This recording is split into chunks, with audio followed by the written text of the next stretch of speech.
No. Buenas tardes. Buenas tardes. Vamos a dar inicio, por favor. Cierren los micrófonos. Hoy estamos en jueves 4 de marzo de 2021. Vamos a dar inicio. Cierren los micrófonos, por favor.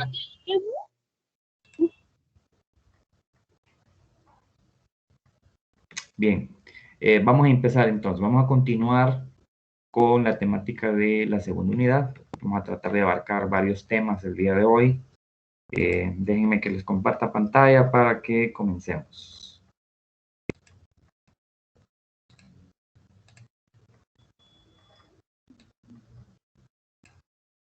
Bien.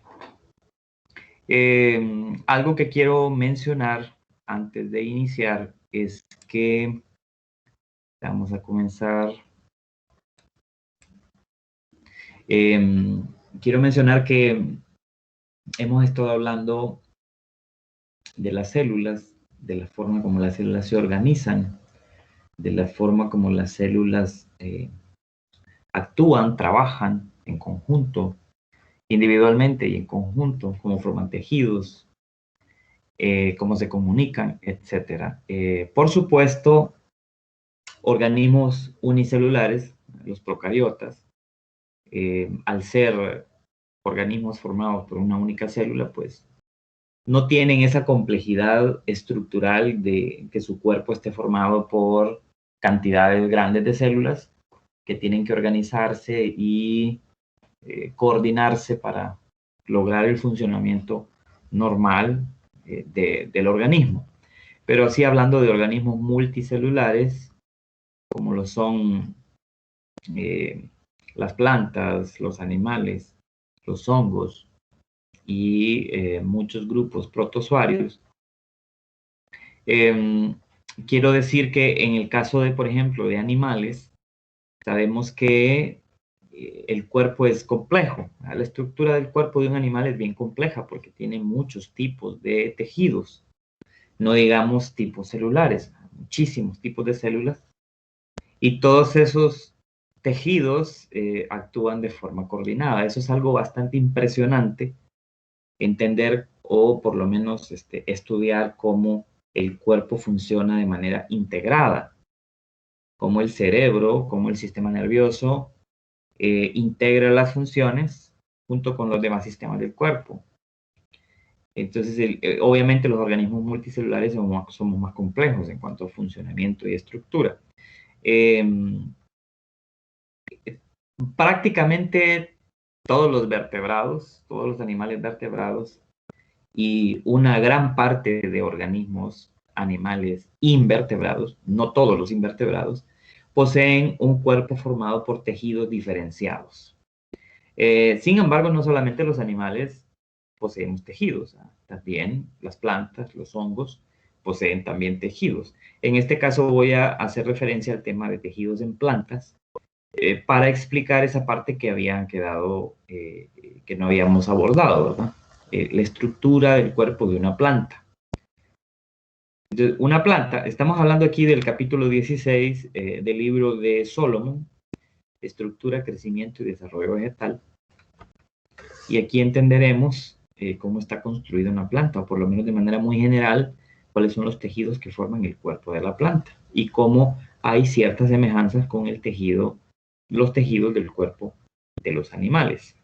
Entonces, en la naturaleza, en la Tierra, en este planeta, existen muchísimas especies de plantas, ¿verdad? Y todas ellas tienen una estructura más o menos igual. Todas siguen un patrón igual. Esto a veces desde la escuela nos lo han mostrado, que las partes de una planta son raíz, tallo, flor y fruto. Comúnmente eso es lo que nos han enseñado desde la niñez. Aquí vamos a ser un poco más detallados y vamos a hablar del interior, cómo está estructurado el interior de estas partes de las plantas. Entonces, las plantas en general, el mundo de las plantas, el reino de las plantas, tienen estas características en común. El cuerpo lo podríamos dividir en dos sistemas principales. El sistema radicular, que consiste de la raíz, la raíz principal y las raíces secundarias o terciarias, que aquí se mencionan como raíces ramificadas. Ese sería el sistema radicular. Entonces, que sería toda esa parte de la planta que está debajo del suelo y que comúnmente no vemos. Y que es fundamental porque el agua y los nutrientes que llegan del ambiente a la planta llegan a través de la raíz. El agua no entra a las plantas por las hojas o por los tallos, si eso es lo que creíamos. No, el agua y los elementos nutricionales necesarios, así como los gases, algunos gases, eh, entran a través de la raíz, en el agua disuelta que hay en el suelo, que luego pasa por ósmosis del suelo, atravesando los tejidos de la raíz hasta el interior de la planta y luego se distribuye. Entonces, eso es bien importante. Ahorita vamos a hablar un poquito más de eso. Aparte de la raíz o del sistema radicular, como deberíamos de conocerlo los biólogos, ojo con los biólogos que están llevando el curso, el sistema radicular, aparte del sistema radicular, una planta tiene un sistema de brotes o, como aparece en otros documentos, en otros libros, otras fuentes, también se le llama sistema caulinar. Entonces, el sistema de brotes o el sistema caulinar sería el tallo con todos los brotes, las yemas que originan tanto ramas como hojas, como flores y como frutos. Eso sería el sistema de brotes o el sistema caulinar. Ahora, vemos que en las plantas, por lo menos en las plantas con flor, no todas las plantas tienen flor. Las plantas con flor, la flor es, digamos, otro conjunto de estructuras especializadas en donde están las células sexuales, el polen, donde está el ovario, donde se deposita esas células gaméticas que hacen posible la fertilización para que se pueda producir un fruto y que luego los animales podamos comer un fruto carnoso, aunque no siempre las plantas producen frutos carnosos. Hay árboles que sus frutos son frutos secos, frutos secos, dehiscentes o indehiscentes. Entonces, no todas las plantas producen frutos carnosos. Y eso es en estructura externa lo que podemos ver de una planta, ¿verdad? Con estas otras partecitas que están ahí, ¿verdad? Con esos nombres. Pero si nosotros lo vemos desde el punto de vista histológico y vemos una planta y hacemos cortes transversales a diferentes segmentos de la planta en ambos sistemas, entonces vamos a ver que el interior estaría formado por una serie de 3 tipos diferentes de tejidos, que es lo que ustedes encuentran en esta presentación que ustedes tienen ahí en el aula, en donde se muestra que las plantas poseen, por lo menos las plantas vasculares, que son la mayoría de plantas que vemos, naturalmente sembradas o que crecen en el ambiente alrededor nuestro, o las plantas que sembramos con el objetivo de obtener un fruto de alimento, tienen estos 3 tipos de tejidos. Tejido fundamental, tejido vascular y tejido epidérmico. Recordemos que en el caso de los animales somos un poco más complejos porque tenemos más tipos de sistemas de tejidos. Tenemos, por supuesto que tenemos tejido epitelial, que en este caso sería el equivalente al epidérmico, aunque en las plantas es más sencillo que en los animales es más complejo. En los animales se llama tejido epitelial. En las plantas es tejido epidérmico. Es mucho más simple en las plantas, aunque tiene básicamente casi las mismas funciones. Tiene casi las mismas funciones. Fundamental no tenemos los animales. Vascular sí tenemos los animales. ¿verdad? Tenemos venas, arterias, todo un sistema de vasos sanguíneos y vasos linfáticos a través de los cuales se mueve el flujo de sangre, nutrientes, desechos, oxígeno, gases, ¿verdad? Agua. Fundamental no tenemos los animales, pero tenemos otros tejidos. Tenemos tejido graso, las plantas no tienen tejido graso. Nosotros tenemos tejido cartilaginoso, las plantas no. Tenemos hueso, las plantas no. tenemos tejido laxo, denso, reticular, elástico. Todos esos son tejidos conectivos. Las plantas no tienen tejidos conectivos. Nosotros tenemos un tejido nervioso, las plantas no tienen tejido nervioso. Sin embargo, por supuesto que hay células que al comunicarse entre ellas pueden coordinar acciones de partes de la planta o de la planta entera, ¿sí? Pero no es un sistema nervioso como el de los animales, ¿verdad? No es un sistema que tenga neuronas, no es un cuerpo que tenga neuronas. Las plantas no tienen neuronas. Tienen una serie de células capaces de responder estímulos, por supuesto que sí. Entonces vea que estos son los tres tipos fundamentales de tejidos que hay en una planta. Ahora, si nos vamos otra vez al libro, si nosotros hacemos un corte transversal de la raíz, por ejemplo, permítame un segundito, voy a bajar el volumen a esto para que no interrumpa. Si nosotros hacemos un corte transversal de una raíz, lo que vamos a ver es que aquí está el orden en el que se presentan los tejidos. Tenemos que el tejido más externo es el epidérmico. Es lo lógico porque la epidermis es un tejido de protección, de aislamiento. Vemos que un poco más adentro está el tejido fundamental, que está formado por una serie de células o de subtejidos, ya vamos a ver cuáles son. Y está el sistema vascular, que sería también pues, un sistema de tejidos formado por muchos tipos de células con funciones vasculares, funciones de transporte de agua, minerales y nutrientes. Si hacemos un corte más arriba, no en el sistema radicular, sino que hacemos un corte transversal para ver la histología a nivel de tallo, vamos a ver que están los mismos tipos de tejidos en una distribución parecida pero no igual. Entonces vea, primero de afuera hacia adentro, del más externo al más interno, primero el sistema epidérmico, luego tenemos un sistema fundamental y luego tenemos un sistema vascular. Y si hacemos un corte de hoja, por ejemplo, la hoja es un órgano importantísimo en las plantas porque es en las hojas en donde principalmente se llevan a cabo la fotosíntesis. Entonces, si hacemos un corte transversal de una hoja, lo que vamos a ver es lo siguiente. Vamos a ver que hay una superficie superior o anterior, que es la que nosotros vemos, la parte de arriba de las hojas. Hay una epidermis, por supuesto, rodeando toda la hoja.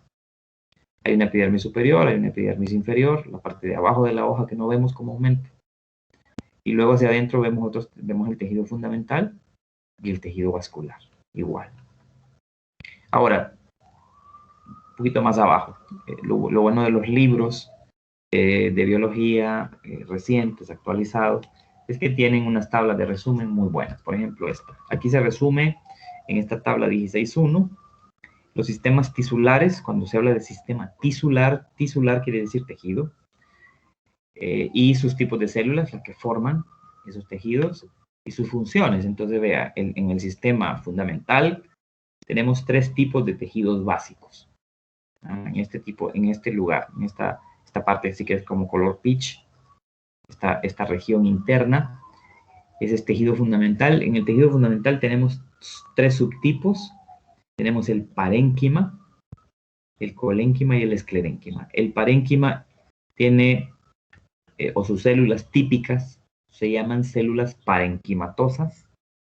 Y las funciones del parénquima es el de brindar espacio para almacenamiento de nutrientes, específicamente glucosa o azúcares, carbohidratos. También el parénquima es un tejido de secreción, ya lo vamos a ver en un momento. Y también en el parénquima se da la fotosíntesis, es el tejido fotosintético de las plantas, es el parénquima. El colénquima, con sus células colenquimatosas, su función es la de dar sostén a la planta, porque vamos a ver en unas imágenes que las células colenquimatosas tienen unas paredes celulares bien gruesas, bien rígidas, ¿no?, de celulosa, que le dan una cierta rigidez a la planta y le dan ese sostén estructural para que la planta pues no se caiga con nada, no se derribe con solo el viento, ¿verdad?, sino que tenga cierto sostén, cierta fortaleza estructural y no se quiebre fácilmente. por acción del viento, por ejemplo, o por acción del roce con un animal, por ejemplo. El esclerénquima con sus células esclerenquimatosas, tanto esclereidas como fibras, tiene una función de sostén y reforzamiento también. O sea, también le dan reforzamiento estructural a la planta porque sus paredes celulares de celulosa son incluso mucho más gruesas que la de las células colenquimatosas. Ya vamos a ver esto en unos diagramas. Sistema vascular, formado por dos tipos de tejido principales, el xilema y el floema. En el xilema hay muchos tipos de células, varios tipos de células, y el xilema tiene la función básicamente de conducir savia no elaborada desde las raíces hasta el tallo y las hojas. Eso es lo que conduce todos esos tipos de células que forman las venas, digamos, o los vasos conductores en las plantas, del xilema de las plantas. El xilema entonces conduce agua más minerales no elaborados, no transformados, sino que en bruto, como se le suele llamar, desde las raíces hasta el tallo y las hojas. Entonces, a esta savia, a esta combinación entre agua, nutrientes, minerales, sin procesamiento alguno, porque recuerde, esa agua junto con esa mezcla de minerales y algunas otras sustancias están en el suelo, todavía no han entrado a la planta. Cuando entran, entonces están sujetos a ser llevados a las células y ser transformados por el metabolismo celular. Es como cuando usted se va a comer una manzana. Mientras la manzana no esté adentro de usted, no esté masticada y no esté en su estómago, bueno, en su boca, estómago, intestino, no está siendo metabolizado. Entonces, a esa savia, a esa combinación entre agua, minerales que vienen de fuera de la planta, se le llama savia no elaborada.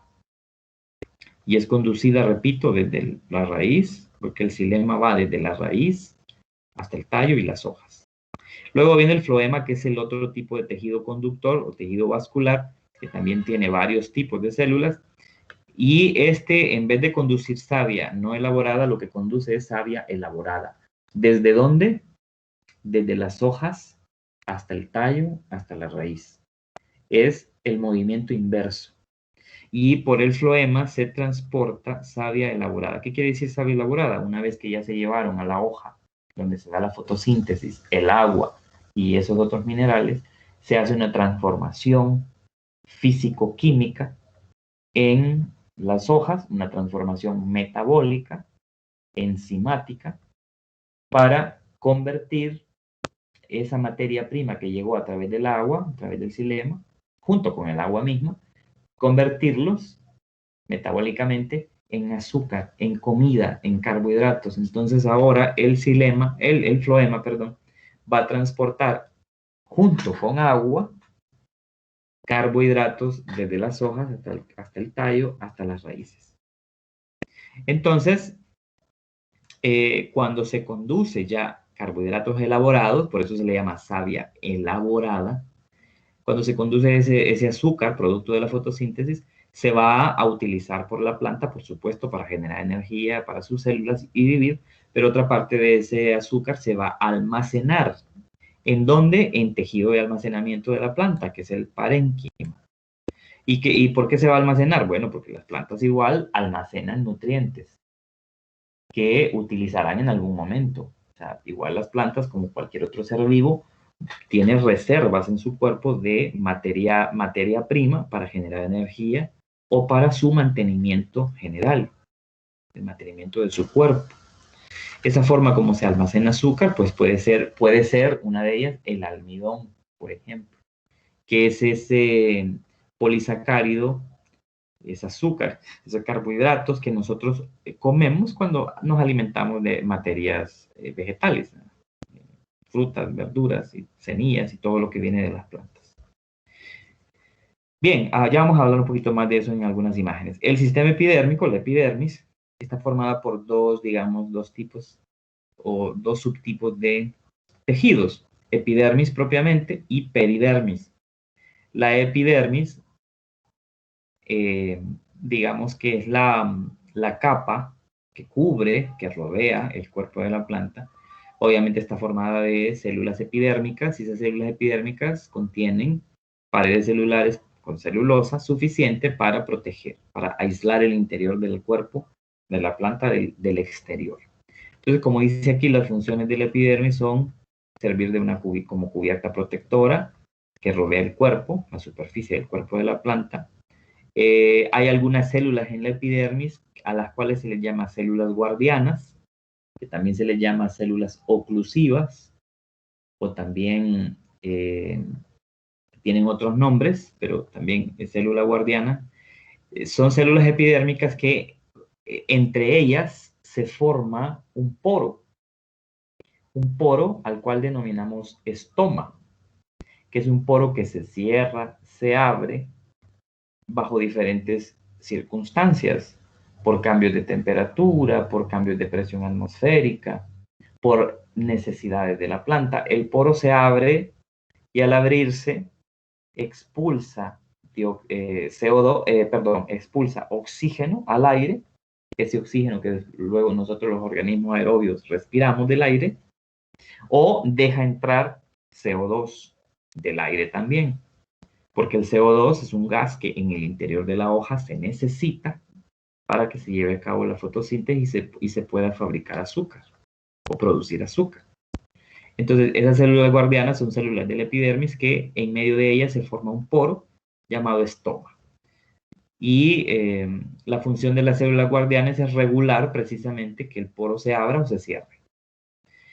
Hay otras células en la epidermis llamadas tricomas. Los tricomas son como pelos, parecen pelos. Incluso cuando usted ve una planta y parece que le ve pelos, y esos no son pelos, son tricomas, son células del epidermis que tienen varias funciones. Por ejemplo, una de ellas es como servir de sensores contra, por ejemplo, el tacto con otros organismos vivos, o sensores de cambios en el ambiente, cambios de presión, cambios de temperatura, o son defensa también porque contienen sustancias químicas irritantes o fuertes como la histamina. Cuando usted roza algunas plantas con esos pelitos, le da una picazón o un ardor en la piel terrible porque en parte una de las funciones de esos tricomas es contener unas sustancias químicas como la histamina que generan una reacción alérgica al contacto con la piel de los animales, y el animal así se aleja. Es una forma de proteger la planta. Luego vemos que también en la epidermis hay una peridermis, otro grupo de células más, como las células de corcho, que están en el exterior estamos hablando de epidermis, estamos hablando de tejido del exterior del cuerpo. También sirve como una cubierta protectora. Encontramos también, por ejemplo, cambium, del que vamos a hablar en un momento, que el cambium es un tejido de crecimiento en las plantas. Entonces son células especializadas en el crecimiento, en darle crecimiento a la planta. Ya vamos a ver hacia dónde. También vemos que en la peridermis hay algunas células de almacenamiento, porque hay parénquima, células de parénquima, de corcho, que son células que también tienen una función meristemática, una función de una función de almacenamiento. La meristemática, la función meristemática es la del cambio, las células del cambio. Y las células de parénquima siempre van a hacer almacenamiento o secreción o fotosíntesis, pero en la epidermis de una planta no se da fotosíntesis necesariamente. Bien, luego en los libros usted ve que si usted quiere ahondar un poco más en la histología, usted ve que los libros le presentan igual fotografías. Estas son, de hecho, fotografías, no son diagramas, no son dibujos, son fotografías de las células vegetales, tanto de tejidos epidérmicos como de tejidos de parénquima, como de tejidos de colénquima, etc. Y aparte de darle un detalle estructural de cómo se ven esas células o esos tejidos, obviamente le hace una descripción, le brinda las funciones y en qué parte de la planta podemos encontrar ese tipo de tejidos. Esto es cuando uno le da un estudio, digamos, puntual, quiere conocer mejor esa estructura histológica y las funciones de esos tejidos, ¿no? Por ejemplo, si hablamos de parénquima, vamos a tener aquí en este momento. Vea usted que aquí le da una imagen de cómo son las células de parénquima, que la pared celular es una pared delgada, no es una pared gruesa. Por aquí vemos el núcleo de la célula vegetal, luego tenemos una vacuola central y obviamente hay muchas más estructuras ahí. Pero vea lo que dice de la célula parenquimatosa. Es una célula viviente, metabolismo activo, es decir, son células que están muy activas, tanto almacenando como transformando materiales y energía de la luz en alimentos. Tiene capas delgadas o delgadas paredes celulares para facilitar el paso de materiales por mecanismos de difusión, por ejemplo, o de transporte activo u otro tipo de movimiento de materiales. Las funciones de estas células, dice, recuerde, almacenamiento, secreción y fotosíntesis. Y la ubicación, bueno, a lo largo del cuerpo, claro, en todo el cuerpo vimos tanto raíz, tallo, hojas, vemos que tenemos estos tipos de tejidos.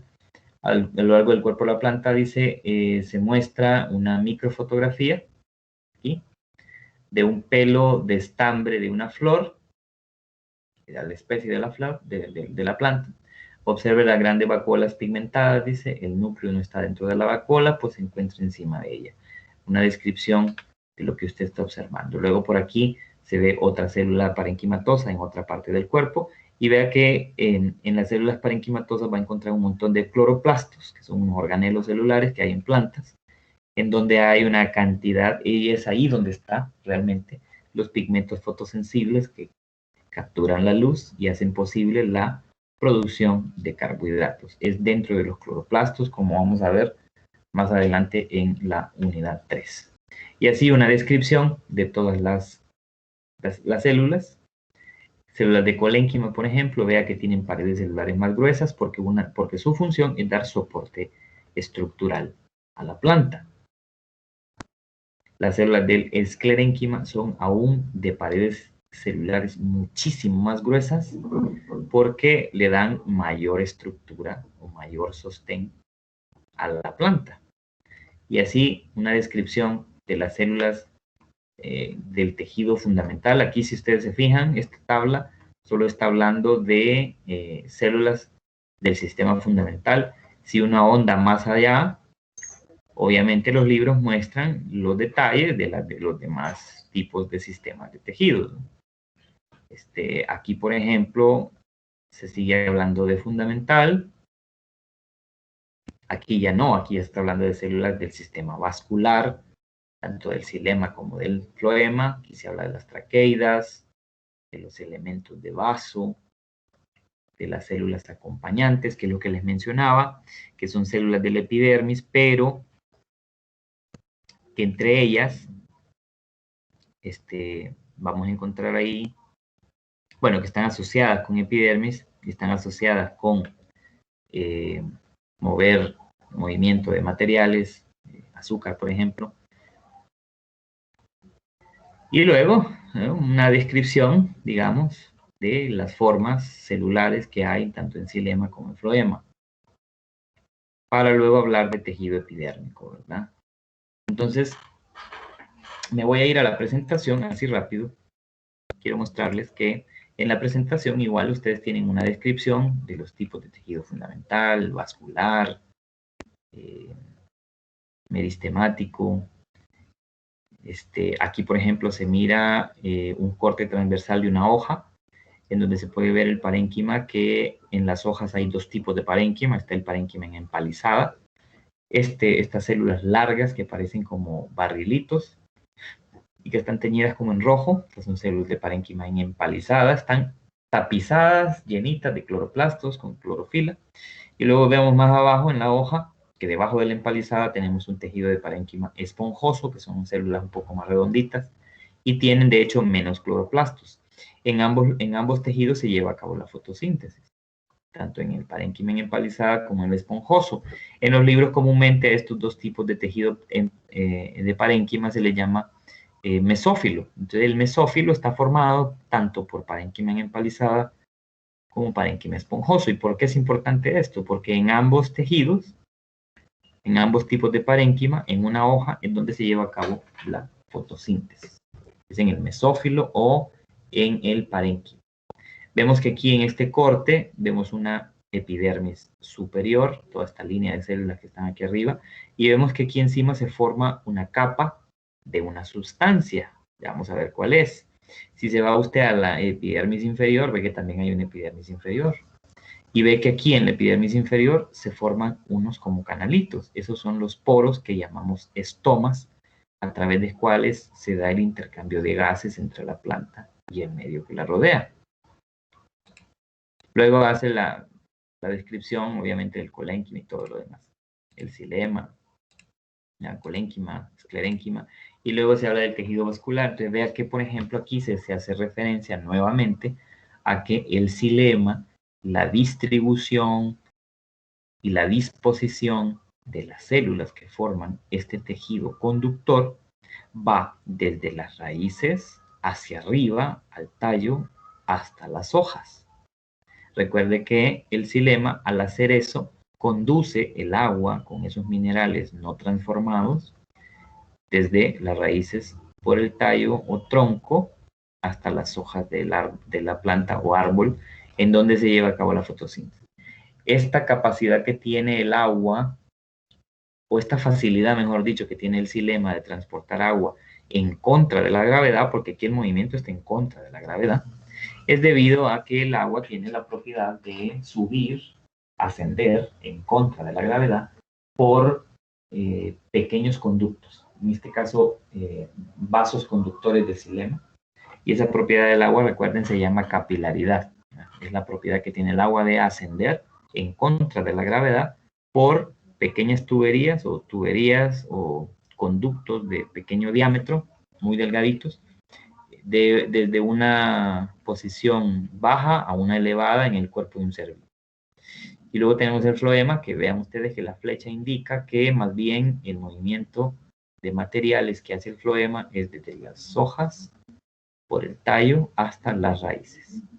Por supuesto que este movimiento hace posible que se almacene en el parénquima del tronco o del tallo de la planta, se almacene azúcar. Y también hace posible que se almacene azúcar en las raíces. Por eso es que plantas que comemos comúnmente, que tenemos en nuestra dieta, como por ejemplo los tubérculos, recuerden que los tubérculos son tallos engrosados. La papa, por ejemplo, no es un fruto, no es un fruto que crece sobre el tallo, no, es parte del tallo engrosado.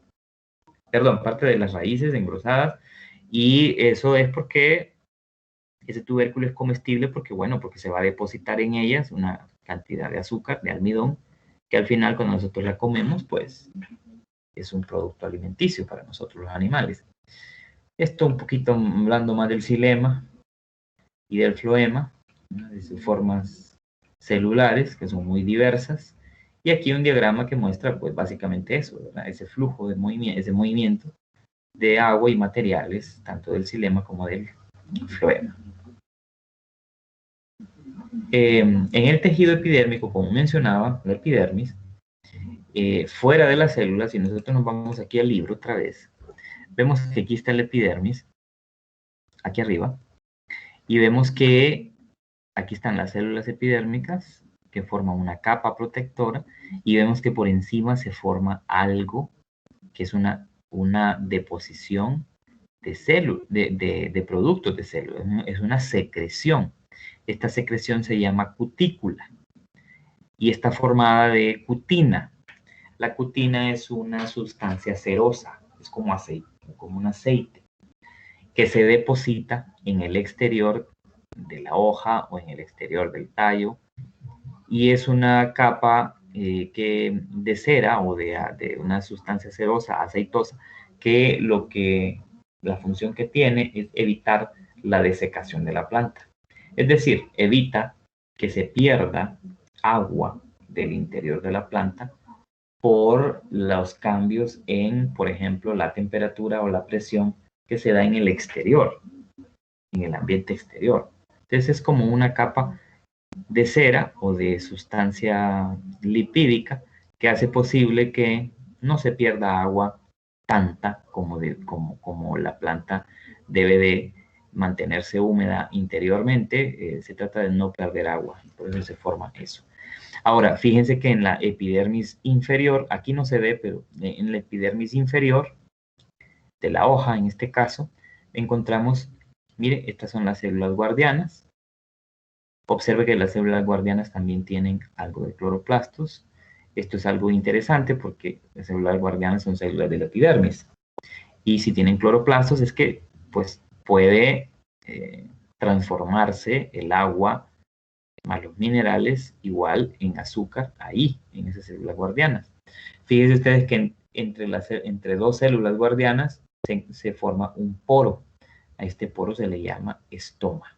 El estoma, la función principal que tiene es la de permitir el intercambio de gases entre la planta y el ambiente que la rodea. ¿Gases como cuáles? Bueno, CO2 que entra por el estoma, oxígeno que sale por el estoma y vapor de agua, o sea, agua en forma de gas. Y las células guardianas, la función de ellas es abrir o cerrar el poro de acuerdo a las necesidades o a las circunstancias en las que se vea la planta. Y los tricomas aquí están, ¿verdad? Se ven como son células alargadas. Este es parte del cuerpo de la célula epidérmica que forma como este pelito, que realmente no es un pelito, sino que ya dijimos que es una célula epidérmica, ¿verdad? Y el corcho, que es una acumulación de células del epidermis, así como la epidermis en los animales, hay varias capas de células epidérmicas que forman esa piel externa en nosotros. En algunas plantas también se forma, digamos, un tejido de corcho, que no es más que una acumulación de células epidérmicas que sirven como para dar mayor protección y reducir muchísimo más la pérdida de agua. Bien, entonces, y luego terminamos con el tejido meristemático. El tejido meristemático es el tejido de crecimiento de las plantas. El tejido de crecimiento de las plantas, lo que quiero decir con esto es esto, miren. Si yo me voy al libro y veo otra vez aquí arriba el esquema de la planta, vemos que hay dos tipos de meristemos o de células meristemáticas. Aquí está la planta, ¿verdad? La estructura de la planta. Ahora fíjese aquí, en el cuadro. En el cuadro se dice que en el sistema epidérmico, en el tejido llamado peridermis, hay algunas células que se llaman cambium. Este es un tipo de meristemo. El meristemo es un tejido de crecimiento. Son células que se dividen, se multiplican, y esa es su función, multiplicarse para aumentar la talla o el tamaño de la planta o del árbol, ¿verdad? Entonces, hay dos tipos de meristemo. Está el meristemo apical, que solo se encuentra en el ápice o en el extremo del tallo y en el extremo de la raíz. Eso se llama meristemo apical. ¿Por qué se llama apical? Porque ese meristemo está en el ápice, o sea, en la puntita, en el extremo del tallo o en el extremo de la raíz. Entonces, esas células del meristemo apical se dividen y hacen que crezca la raíz principal o que crezca el tallo. Entonces, el crecimiento que produce el meristemo apical es un crecimiento vertical, hacia arriba o hacia abajo. Un crecimiento vertical. A ese crecimiento vertical se le llama crecimiento primario. Y el cambium es otro meristemo, pero el cambium solo lo poseen o solo lo tienen plantas leñosas, como los arbustos y los árboles. Cuando digo leño, estoy hablando de un tallo duro, muy duro, porque las células que contiene ese tallo duro, al que nosotros llamamos tronco, son células que tienen, aparte de celulosa, tienen otra serie de sustancias que la hacen hacer muy dura, como la lignina, por ejemplo. En las paredes celulares de las células, en ese tallo, en ese tronco, hay, aparte de celulosa, hay lignina y hay otras sustancias que hacen que sea muchísimo más duro. Por eso el tallo de los árboles es más duro, de los arbustos es duro, más que el de una planta herbácea. Entonces, el cambium está en la peridermis de estas plantas leñosas, y el crecimiento que produce el cambium es crecimiento horizontal, es decir, en diámetro hacia los lados. Por eso los árboles crecen hacia los lados también, crecen en grosor. Eso es debido al cambio. Y el cambio es un tipo de meristemo que produce un crecimiento secundario. A eso se le llama crecimiento secundario, crecer en diámetro hacia los lados. Entonces vean que las plantas son parecidas a los animales, pero claro, son más simples en cuanto a su constitución histológica. Son menos tejidos, menos tipos de células en relación al cuerpo de un animal. Otras cosas que ustedes tienen que considerar también para esta temática es esto. Por ejemplo, recuerden que en el capítulo 19 del libro de Solomon, o no recuerdo el número del capítulo en este momento del libro de Audecir, que habla del procesamiento de alimentos o la nutrición, o sea, cómo los seres vivos, en especial nosotros los animales, cómo obtenemos de la comida que ingerimos energía y cómo catabolizamos o metabolizamos ese alimento para poder absorber nutrientes. Entonces, parte de esos nutrientes que nosotros tenemos que ingerir a diario son las vitaminas. Entonces, aquí hay un cuadro que de hecho ustedes lo tienen también, un cuadro importantísimo, que habla sobre las vitaminas que necesitamos nosotros los animales, en especial hablando de los seres humanos, ¿verdad?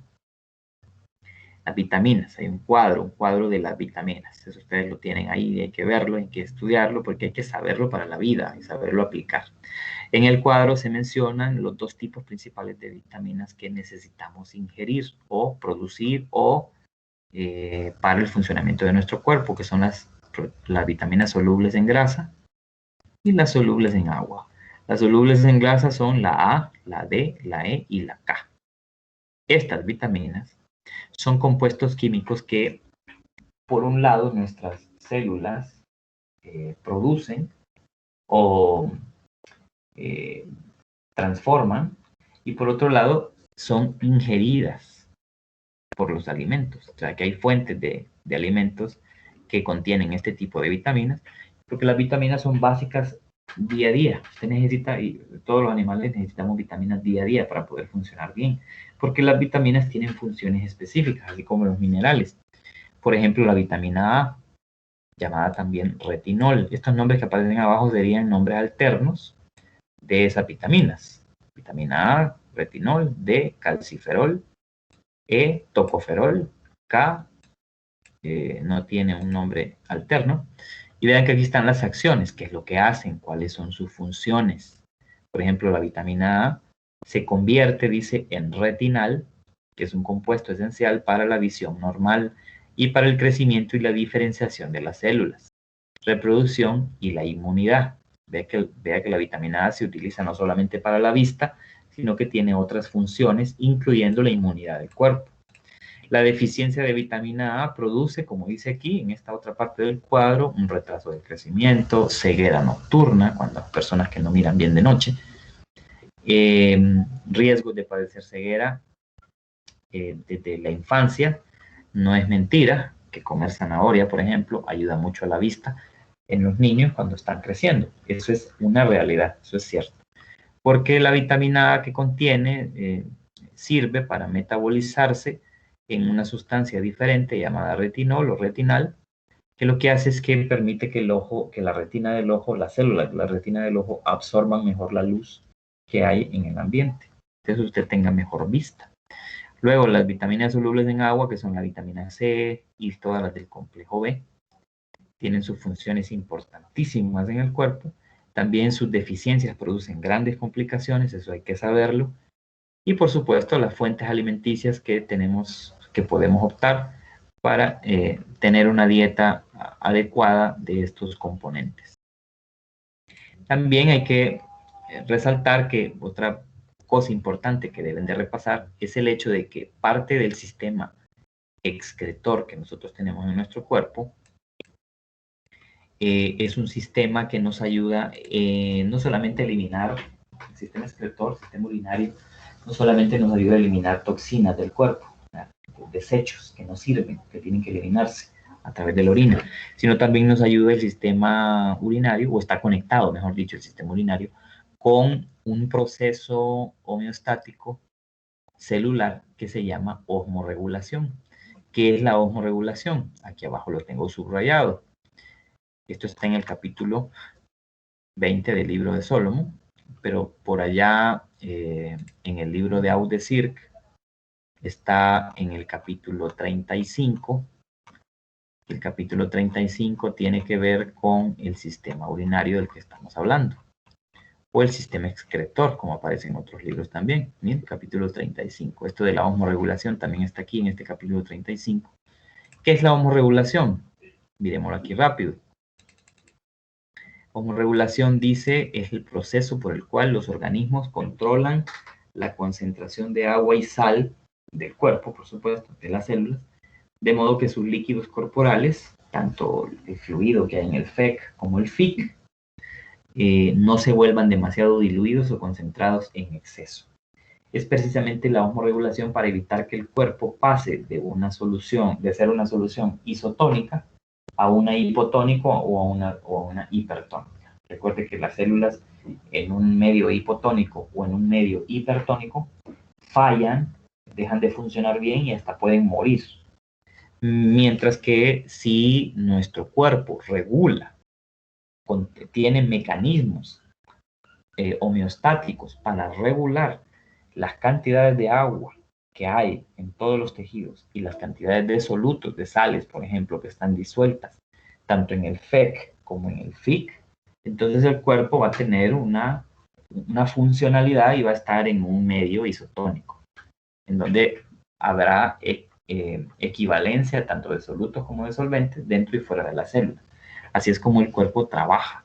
Entonces esa osmorregulación es ese proceso a través del cual el cuerpo regula las concentraciones de agua y de solutos en los líquidos corporales. También está involucrado aquí el sistema linfático. O sea, ¿cómo? Bueno, esas son cosas que usted tiene que ir estudiando. Cómo está involucrado el sistema linfático también en la osmorregulación. Y por otra parte, otra cosa importantísima que usted tiene que recordar y repasar es la regulación endocrina. El sistema endocrino, junto con el sistema nervioso, coordinan todas las actividades de los órganos en el cuerpo. Voy a repetir. El sistema nervioso, junto con el sistema endocrino, regula todas las actividades de los órganos en el cuerpo. ¿Quién es el sistema endocrino? ¿O por quién está formado? El sistema endocrino está formado por todas las glándulas internas de nuestro cuerpo. Las glándulas endocrinas. Recuerde que endo es un prefijo griego que significa hacia adentro. Recuerda que habíamos mencionado que hay glándulas exocrinas y endocrinas. Las exocrinas son glándulas que producen secreciones que van dirigidas hacia afuera del cuerpo, como la saliva, como el sudor, como el sebo de la piel. ¿Verdad? Esas son glándulas que producen secreciones hacia afuera. Y las endocrinas son las que producen hormonas. Y las hormonas son las que son los mensajeros químicos que le indican a los órganos cómo funcionar y que regulan procesos desde el crecimiento, la reproducción, el comportamiento de los seres vivos, entre otras funciones. Entonces, las glándulas endocrinas, hay muchas glándulas endocrinas que producen hormonas importantísimas para regular todo lo que hacen nuestras células. Nuestro cuerpo está, como les digo, coordinado por el sistema nervioso y por el sistema endocrino. Entonces, más aquí abajito, si nos vamos a este capítulo de Solomon 21, pero también está en el libro de Audesirc, en otro número, no recuerdo en este momento. Ustedes ven aquí una tabla, por ejemplo, de las principales glándulas endocrinas de los vertebrados y las hormonas que producen.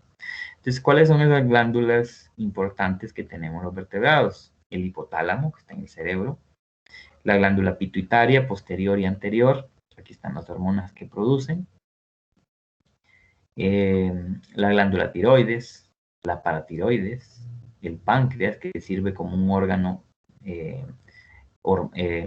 un órgano glandular, las glándulas suprarrenales que están encima de los riñones, tanto de la médula como de la corteza suprarrenal, la glándula pineal, que también está en el cerebro, los ovarios y los testículos, también son glándulas. Entonces, en el cuadro se muestran las hormonas que producen estas glándulas, el tejido diana o el tejido o órgano hacia donde va dirigida la hormona que producen ellas. O sea, qué mensaje químico llevan a esos órganos o a esos tejidos y cuáles son las funciones de esas hormonas, cuáles son los mensajes que llevan esas hormonas. Por ejemplo, voy a poner un ejemplo.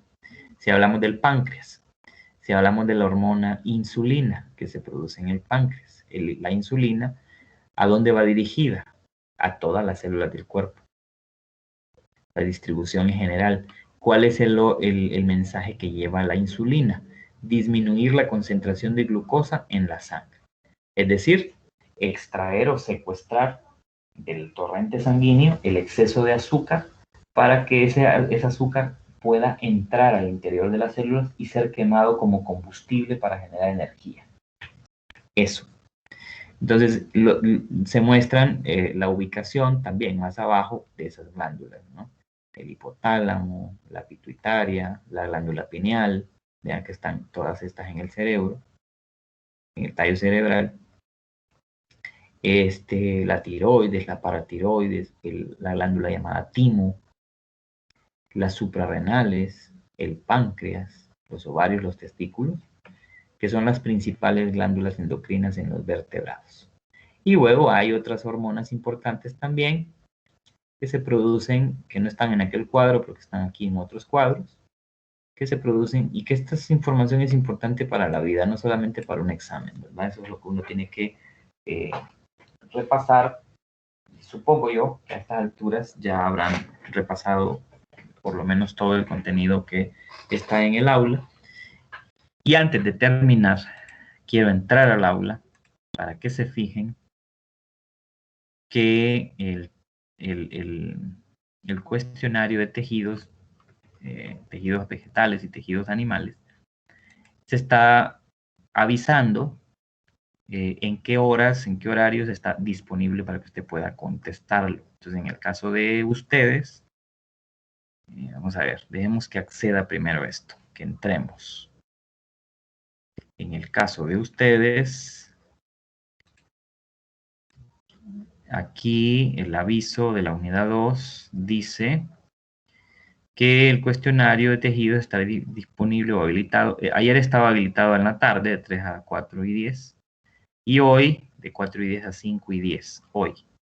¿De qué cuestionario estoy hablando? Estoy hablando del cuestionario de tejidos vegetales y animales, que está aquí al final. Cuestionario sobre tejido vegetal y animales. Aquí está. Usted tiene que resolver este cuestionario en los horarios que yo le pongo. Nada más. Solo en esos horarios va a estar disponible. O sea, hoy está disponible desde las 4:10 hasta las 5:10. Y yo les avisaré que otro día estará disponible más tarde, parte de hoy, para que lo terminen de contestar. Bien, con eso terminaríamos el día de hoy. A ver, ¿alguien escribió algo? Sí, no hay problema, Brian. Siempre que necesite salir, se sale, no hay ningún problema. Bueno, entonces, si no hay dudas o consultas, hay que seguir pendiente de la información que les pongo ahí, los avisos, y seguir el calendario. Recuerde que estamos siguiendo el calendario. Hay que apegarse al calendario. Según el calendario, tenemos evaluación el día lunes 8. Así que hay que estar pendiente de eso.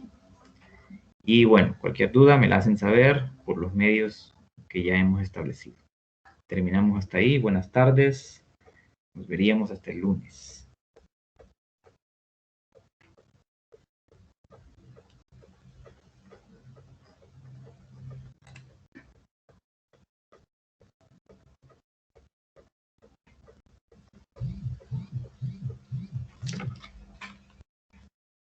Amigo Roberto, ¿cómo le va, mi amigo? Ya lo vendió.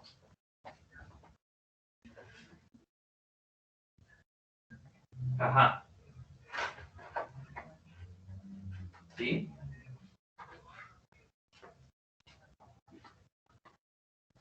¿Y el Mystery Machine es el básico o...?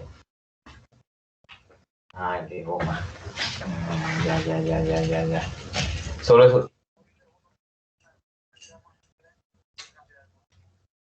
Fíjese que no me acuerdo haberlo visto. Ese no me acuerdo haberlo visto. Pero también. No, pero entonces, no, entonces vamos a quedar pendientes con el amigo ahí, porque si él está trayendo, vamos a ver en otra ocasión si trae algún otro o los mismos ecos. Y entonces yo voy a estar pendiente, pues, y usted me avisa, y yo con todo gusto le digo para que lo compremos. Porque ahorita estaba interesado en esos. Sí. Y cualquier cosa que usted tenga ahí uno ahí que está vendiendo o algo, me avisa siempre para ver, va, si yo lo.